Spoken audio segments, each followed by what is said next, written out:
আসসালামু আলাইকুম রহমতুল্লাহ বরকাত আলহামদুলিল্লাহ সালাতাম আল্লাহ নবী আবাদ আম্মাবাদ। সম্মানিত দর্শক ও শ্রোতা মণ্ডলী, আমরা নিয়মিত আমাদের কিতাবুত তাওহীদের 30তম অধ্যায় শুরু করতে যাচ্ছি। আজকে 4টা রবিউল সানি 1446 হিজরির রোজ সোমবারে। তো এই অধ্যায়ে লেখক রাহিমাহুল্লাহ বলছেন, বাবু মা জা ফিল ইস্তিসকা বিল আনওয়া, যে যা কিছু এসেছে যে এই তারকার এক প্রকার বা এই চন্দ্রের কক্ষপথ কেন্দ্রিক এর বৈধ অবৈধ বিষয় নিয়ে যা এসেছে তা কোরআনে এবং হাদিসে সে সম্পর্কিত অধ্যায়। তো লেখক রাহিমাহুল্লাহ এই অধ্যায়ের প্রমাণ হিসেবে 4টি দলিল উপস্থাপন করেছেন। প্রথমে কোরআন আয়াত প্রকাশ করে তিনি বলছেন, ওয়াকাউলিল্লাহি তাআলা ওয়া তাজআলুনা রিজকাকুম আন্নাকুম তুকাযযিবুন, যে এখানে আল্লাহ রাব্বুল আলামিন যা বলছেন যে তোমরা তোমাদের রিজিককে, অর্থাৎ তাদের বৃষ্টি একটা রিজিক, একটা নিয়ামত, এই রিজিককে তোমরা অন্যের দিকে তোমরা নিয়ে যাও। আল্লাহর এটা প্রশংসা না করে, আল্লাহর নিয়ামত অনুধাবন করে, আল্লাহর শুকরিয়া না করে তোমরা অন্যর দিকে নিয়ে যাও, অর্থাৎ তারকার দিকে নিয়ে যাও, যে তোমাদের এই বৃষ্টি, এই রিজিক, এই দয়া, এইটা এই যে তারকার কারণে হয়েছে, উমুক তারকার কারণে হয়েছে, এরকম তোমরা এই করো।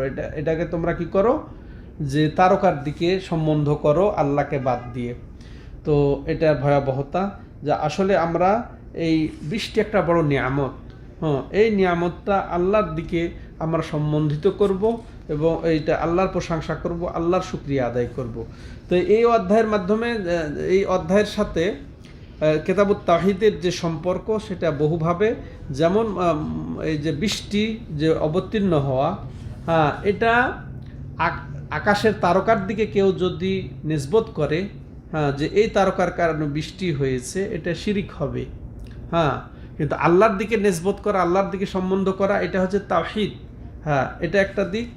আর কেউ যদি মনে করে যে না, এই তারকার প্রভাবে এটা হয়েছে, সেটা অবশ্যই কুফরি এবং শিরক হবে, বড় শিরক হবে। তা যেটা ওইরকম শিরিক, যে কেউ যদি মনে করে যে এই তারকার কারণে আমার এই উপকার হবে বা এই বিপদ দূর হবে, এরকম, এটা যেরকম শিরক হবে, তেমন ঠিক বৃষ্টির বিষয়টা ওরকমই শিরক হবে। সম্মানিত দর্শক ও শ্রোতা মণ্ডলী, কেউ যদি আবার মনে করে যে এটা একটা বৃষ্টির কারণ বা এটা একটা বৃষ্টির উপকরণ, তাহলেও এটা ছোট শিরক হবে, কারণ এটাকে আল্লাহ রাব্বুল আলামিন কারণ অভিহিত করেন নাই। সেই জন্যে অবশ্যই এই অধ্যায়টা এখানে স্থাপন করা কিতাবুত তাওহীদে এটা যথাযথই হয়েছে। তো অধ্যায় হচ্ছে ইস্তিসকা বিল আনওয়া। এই আনওয়া, নাওয়া বহুবচন, বহুবচন হচ্ছে আনওয়া। নাওয়া হচ্ছে যে যখন কক্ষপথ, যখন চন্দ্রের একটা কক্ষপথ পতিত হয়, সেটাকে বলা হয় আসলে নাওয়া। এটা তারকা অর্থ ব্যবহার হয়, তারকাও এটাকে অর্থ নেওয়া যায়। এবার আসেন আমরা আরেকটি দলিলের দিকে যাই।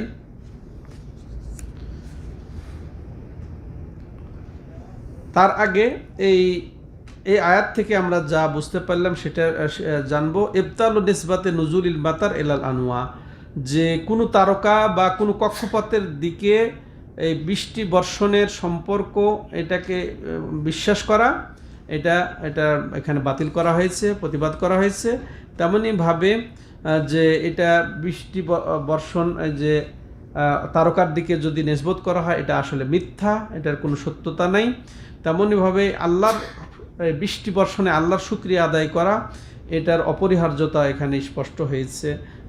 বরং বৃষ্টি যে হয়েছে, এটা আল্লাহর দিকে সম্পর্ক করে আল্লাহর প্রশংসা করতে হবে, এটা আল্লাহর অনুগ্রহ হয়েছে, এটা আল্লাহর দয়াতে হয়েছে, এটাই আমাদেরকে বিশ্বাস রাখতে হবে। আরেকটি দলিল, ওয়ান আবি মালিকিনিল আশারি রাদিয়াল্লাহু আনহু আন্না রাসূলুল্লাহ সাল্লাল্লাহু আলাইহি ওয়াসাল্লাম ক্বাল আরবাউন ফি উম্মতি মিন আমরিল জাহিলিয়া লা ইয়াতরুকুনাহুন্না আল ফখরু বিল আহসাবি ওয়াত তা'নু বিল আনসাবি ওয়াল ইস্তিসকাউ বিন নুজুমি ওয়ান নিয়াহাতু আলাল মাইয়িতি ইলা আখিরে। তা আবু মালিক আল আশারি রাদিয়াল্লাহু তাআলা আনহু ইনি বর্ণনা করে বলছেন যে রাসূলুল্লাহ সাল্লাল্লাহু আলাইহি সাল্লাম বলেন যে আমার উম্মতের মধ্যে যে চারটি খাসলত, চারটি স্বভাব যা এটা পাওয়া যাবে আর তারা এটা ছাড়বে না। আসলে এই নবীর উম্মতের মধ্যে বহু এমন অভ্যাস রয়েছে যেটা জাহেলি যুগের অভ্যাস। এটা জাহেলি যুগের বললে এটা হারাম মনে করতে হবে। জাহেলি যুগের যদি কর্ম বলা হয় সেটা যে কোনো হাদিসে থাক না কেন সেটা হারাম, এটা আমাদেরকে বুঝতে হবে। আর এখানে রাসূলুল্লাহ সাল্লাল্লাহু আলাইহি ওয়াসাল্লাম বলছেন যে আমার উম্মতের মধ্যে চারটি এমন জাহেলি স্বভাব যেটা তারা ছাড়তে পারে না বা ছাড়ে না। আর চারটির মধ্যে কি কি? প্রথম, আল ফখরু বিল আহসাব, সে বংশ নিয়ে ফখর করা, বংশ নিয়ে গর্ব করা, আমার এই বংশ, আমার এই বংশ, আমার এই বংশ, আমার বাপদাদা এই ছিল, এরকম গর্ব করা। ও তানু বিল আনসাব, এটার উল্টাটা তো এই বংশের, এই ছোট বংশের খাটো করা, অন্য কাউকে বংশের খোঁটা দেওয়া, বংশে অবহেলা করা, তুচ্ছ তাচ্ছিল্য করা বংশের বিপরীত, এটাও জাহিলি যুগের আচরণ। কারণ আল্লাহর কাছে ইন্না আকরামাকুম ইনদাল্লাহি আতকাকুম, যে যত বেশি পরহেজগার, যে যত আল্লাহকে বেশি ভয় করে সে আল্লাহর কাছে তত সম্মানী। হ্যাঁ, কিন্তু এর বিপরীতে বংশ নিয়ে টানাটানি, কাউকে তুচ্ছ তাচ্ছিল্য করা আর নিজেকে বড় মনে করা, এই দুইটা গেল। ওয়াল ইস্তিসকা বিন নুজুম, এটার সাথে এই হাদিসের সম্পর্ক বিধায় লেখক এই অধ্যায়ে এখানে স্থাপন করছেন যে তারকা দিয়ে বৃষ্টি তলব করা, তারকা দিয়ে বৃষ্টি তলব করা, বা এই তারকা আসলে বৃষ্টি হবে, এই তারকা চলে গেছে জন্য বৃষ্টি নাই, এই তারকা উঠেছে তো এই হবে, এইটা এই বৃষ্টি, এটাও একটা জাহেলি যুগের স্বভাব। ওয়ান্নিয়াহাতু আলাল মাইয়িত, এবং মৃত্যুর উপরে বিলাপ করা, আহাজারি করা, চিল্লানো, বুক চাপড়ানো, এটাও জাহেলি যুগের আচরণ। আর এগুলা সব নিষিদ্ধ এবং এগুলা প্রত্যেকটাই কাবিরা গুনাহ। হ্যাঁ, এতে কোনো সন্দেহ নেই। আল ইস্তিসকা বিন নুজুম, আর ওই যে বললাম আগে যে তারকা দিয়ে বৃষ্টি কামনা করা। হ্যাঁ, কেউ যদি মনে করে এই তারকায় বৃষ্টি এনেছে তাহলে তো বড় শিরিক হবে, আর কেউ যদি বলে এই তারকার ওসিলায় বৃষ্টি এসেছে, এটাও তার ছোট শিরিক হবে, গুনার দিক দিয়ে এটা বড় গুনাহ। এবার আবু মালিক বলতেছেন ওয়াকালা আন্নায়হা ইযা লাম তাতুব ক্বাবলা মাউতিহা তুকামু ইয়াউমাল কিয়ামাতি ওয়া আলাইহি সিরবালুন মিন কাতিরান নাউযুবিল্লাহ ওয়া দিরউন মিন জারাব। আর এই যে নায়হা, বিলাপকারী সাধারণত মহিলারা হয়, এই জন্য নায়হা শব্দ এসেছে। বিলাপকারী মহিলা যদি এই অবস্থাতেই মারা যায়, তওবা না করে, মৃত্যুর আগে যদি তওবা না করে, তাহলে কিয়ামতের দিন তাকে নিয়ে আসা হবে, আর তার পরনে আলকাতরা, গরম আলকাতরা, ওই যে আলকাতরা বা এই যে আলকাতরাকে তরল করলে বা পিতলকে তরল করলে যা হয়, ওর লেবাস তার পরনের এবং গায়ের আনা হবে। গায়ে লোহার বর্ম যেরকম, ওই রকম আলকাতরা দিয়ে বা পিতলের গলিত পদার্থ দিয়ে তার পায়জামা এবং জামা এমনভাবে আসবে, তো ওগুলা তো এমনি, ওর মধ্যে আবার গরম দিলে কিভাবে প্রজ্বলিত হবে, তাপ হবে, ওই জন্যে আলকাতরায় আগুন লাগিয়ে যেটা গলিত পদার্থ, ওই পোশাক তার পরনে আনা হবে কিয়ামতের দিন। যে কি করবে, এই যে মৃত্যুর উপরে বিলাপ করবে, সে বাবার মৃত্যুতে হোক, মায়ের মৃত্যুতে হোক, ছেলের মৃত্যুতে হোক, স্বামীর মৃত্যুতে হোক, বিশেষ করে নারীরা বেশি করে, যে নারী শব্দটা এসেছে, এর অর্থ এই নয় যদি কোনো পুরুষও এরকমভাবে বিলাপ করে, অতিরঞ্জিত করে, তো তারও শাস্তি কিয়ামতের দিন এটা হবে। নাসাল্লাল্লাহু সালাম আলাইহি, এটা মুসলিম শরীফে এসেছে। তাইলে আমরা আসলে জাহেলি যুগের অনেক আচরণ এখান থেকে যেগুলো পেলাম, যে এই কোনো কক্ষপথ দিয়ে বা তারকা দিয়ে বৃষ্টি কামনা করা এটা হারাম, এটা বুঝলাম, এটা জাহেলি যুগের আচরণ। দ্বিতীয়ত আমরা যেটা জানলাম যে রাসূলুল্লাহ সাল্লাল্লাহু আলাইহি সাল্লাম এটা বলেছেন যারা ছাড়তেই চাইবে না। হ্যাঁ, এটা মানুষ এটা ছাড়তে চায় না সাধারণত। আরও যেটা জানলাম, জান্নামান কানা মিন আমরিল জাহিলিয়া ফা আলাইহি ফা ওয়া মাজমুম, যতগুলা জাহিলি যুগের কথা রাসূলুল্লাহ সাল্লাম বলেছেন সেগুলো সব তিরস্কৃত, এগুলা ইসলাম বহির্ভূত এবং এগুলা হচ্ছে হারাম। তেমনইভাবে এই জাহিলি যুগের সাদৃশ্য পোষণ করা থেকে নবী সাল্লাল্লাহু আলাইহি ওয়াসাল্লাম সতর্ক করেছেন যে এগুলা যেন আমার উম্মতের মাঝে না থাকে। জাহিলি যুগে ছিল বাস, কিন্তু আমার উম্মত যেন এতে পতিত না হয়। তেমনইভাবে একটা যেটা বলা হচ্ছে যে বংশ নিয়ে গর্ব করা এটা হারাম, এটাও আমরা বুঝলাম। আর এই গর্ব করাটা এটা জাহিলি যুগের স্বভাব। তারপরে আমরা এটাও জানলাম যে অন্যের খোঁটা দেওয়া এটাও জাহিলি যুগের স্বভাব। তারপরে তেমনিভাবে যে বিলাপ করা এটাও হারাম, যে যার শাস্তি আমরা বুঝলাম যে বিলাপ করলে সে কিয়ামতের দিন যে কঠিন গলিত পদার্থ যেটা তামা বলেন আর আলকাতরা বলেন, এটা গরম করে ওই গরমের ওই পোশাক পরানো হবে। আর তওবা, এর থেকে তওবা করা উচিত। তওবা করলে এগুলো সব আল্লাহ রাব্বুল আলামিন মাফ করে দিবেন। এবং আর প্রত্যেক মুসলমানের মধ্যে ওই জাহিলি যুগের আচরণ এগুলো বর্জন করা উচিত মুসলিম থেকে। আরও হাদিস এসেছে যেটা বুখারী মুসলিমে এসেছে যে আন যায়েদ ইবনে খালিদ আল জুহানি قال صلى لنا رسول الله صلى الله عليه وسلم صلاة الصبح بالحديبية على إثر سماء كانت من الليل إلى آخر الحديث। বুখারী মুসলিমে আরও এসেছে যায়েদ বিন খালিদ আল জুহানি থেকে যে তিনি বলছেন নবী সাল্লাল্লাহু আলাইহি সাল্লাম একবার ফজরের নামাজ আমাদেরকে পড়েন কোথায়? হুদাইবিয়াতে সন্ধি হয়েছিল এটা জানি না। আর হুদাইবিয়া এখন বর্তমানে কোথায় জানেন? যে মক্কাতে সুমাইসি বলেন এখন, বর্তমান সুমাইসি, ওটাই ছিল হুদাইবিয়া। তো ওইখানে নবী একবার সাল্লাল্লাহু আলাইহি সাল্লাম একবার ফজরের নামাজ পড়লেন, দিয়ে তিনি ওই যে বৃষ্টির পরে তিনি এই সালাতটা আদায় করলেন।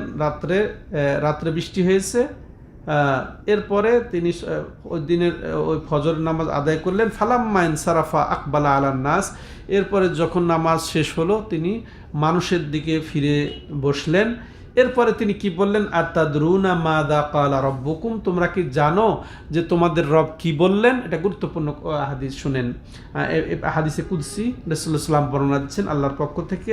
সাহাবায়ে কেরাম বলছেন আল্লাহ ওয়া রাসূলুহু আলাম, আল্লাহ এবং রাসূলই ভালো জানেন যে আল্লাহ কি বললেন।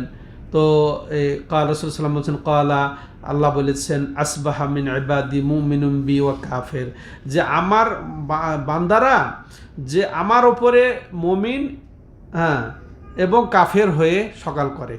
সাধারণত দেখা যায় কখনো কখনো আমার বান্দারা এক শ্রেণীর মুমিন হয়ে সকাল করে আর এক শ্রেণী কাফের হয়ে সকাল করে। কিভাবে? ফাআম্মা মান ক্বালা মুতিরনা বিফাদলিল্লাহি ওয়া রাহমাতি, যে বলল আল্লাহর রহমতে দয়াতে এই বৃষ্টি হয়েছে, আমরা বৃষ্টি বর্ষিত হয়েছি, ফাযালিকা মুমিনুম বি ওয়া কাফিরুম বিল কাওয়াকিব, আর সে কি করলো? আমার প্রতি ঈমান আনলো আর ওই যে তারকার প্রতি কুফরি করলো। ওয়া আম্মা মান ক্বালা মুতিরনা বিনাওয়া কাদা ওয়া কাদা, আর যে ব্যক্তি বলল যে অমুক তারকার কারণে বৃষ্টি হয়েছে, ফাযালিকা কাফিরুন বি ওয়া মুমিনুন বিল কাওয়াকিব, আর সেটাই আমার প্রতি কুফরি করলো সে, আমার প্রতি নাশুকুর হলো সে, আর তারকার প্রতি সে ঈমান আনলো। চিন্তা করেছে যে ওই বিষয়টা একই তার দল হিসেবে। এবং ওরকম বুখারী মুসলিমে আরও এসেছে মিন হাদিসে ইবনে আব্বাস মানাহু ফিহি ক্বালা বা'দুহুম লাকাদ সাদাকা নাওয়াউ কাযা ওয়া কাযা, এটা কেউ বলে যে ওই তারকাটা সত্যই পরিগণিত হয়েছে, ফাআনজালাল্লাহু তাআলা, যে এটা প্রত্যাখ্যান করে আল্লাহ বলে ফালা উকসিমু বিমাওয়াকিন নুজুম ইলা কাওলি তুকাযযিবুন, যে তোমরা আসলে মিথ্যা আরোপ করছো, কোনো তারকা সত্যায়ন করে না বা তারকা বৃষ্টি নিয়ে আসতে পারে না, বরং আল্লাহই বৃষ্টি নিয়ে আসে তার ফজল ও করমে। তোমরা আসলে মিথ্যা চিন্তা ভাবনা করো। এর যেটা শিক্ষা আমরা এটা শুনে শেষ করব, এই শেষের হাদিসটা, যে এখানেও বৃষ্টিকে কোনো তারকার দিকে সম্বন্ধিত করা এটা হারাম, এটা আমরা জানতে পারলাম। তেমনইভাবে আমরা শিখলাম যে আকীদা এটা একেবারে চরমভাবে গুরুত্ব দিয়ে শিখতে হবে। আকীদা পরিপন্থী কোনো কিছু যদি শুনি এটা আমাদেরকে এটাকে সতর্ক করতে হবে, মানুষকে শেখাতে হবে। নবী সাল্লাল্লাহু আলাইহি ওয়াসাল্লাম যেভাবে শিখিয়েছেন এবং আল্লাহরই কৃতজ্ঞতা প্রকাশ করতে হবে, আল্লাহর নিয়ামত শুকরিয়া আদায় করতে হবে। এটাও আমরা জানলাম। প্রশ্ন এবং উত্তরের মাধ্যমে আসলে শিক্ষা দীক্ষাটা এটা অনেক গুরুত্ব আছে, সেটা নবী সাল্লাল্লাহু আলাইহি ওয়াসাল্লাম করেছেন। তো যাই হোক, এই আল্লাহর এখানে রহমত, ফজল, এগুলার সিফাতও এখানে বর্ণনা হয়েছে। আর এই কেন্দ্রিক যে বলবে যে এই তারকার কারণে বৃষ্টিটা হয়েছে, যদি এটা কারণ হিসেবে মনে করে তাহলে এটা বড় শিরিক হবে না, বড় কুফর হবে না, এটা ছোট শিরক, গুনার দিক দিয়ে বড় গুনাহ, এটা আমরা বুঝতে পারলাম। আজকে এ পর্যন্তই। হাদা ওয়া সাল্লাল্লাহু আলা নবিনা মুহাম্মদ ওয়া আলা আলিহি ওয়া সাহবিহি আজমাইন। সুবহানাকাল্লাহুম্মা ওয়া বিহামদিকা আশহাদু আল্লা ইলাহা ইল্লা আনতা আস্তাগফিরুকা ওয়া আতুবু ইলাইক।